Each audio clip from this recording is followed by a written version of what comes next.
So, quick lesson time. I'm going to teach you how to use the perspective tool. Teach you how to do perspective. Yeah, you. So you grab this little tool called the ruler tool, and then you go over here to your ruler setting. And there's symmetry, and there's a perspective ruler. So I hold shift to do the horizon line, and then holding shift I create a point all the way over here. And that's 1 point perspective from a distance. And then you can do it again. Horizon line.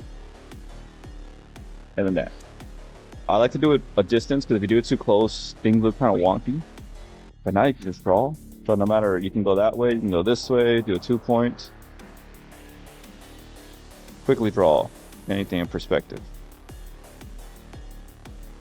Yeah, so if you do a line this way, it goes to this one. If you do a line this way, it goes to that one. Focus it that way, you got there. Do it this way, you got there. Super easy perspective. I would say play around with it here and there.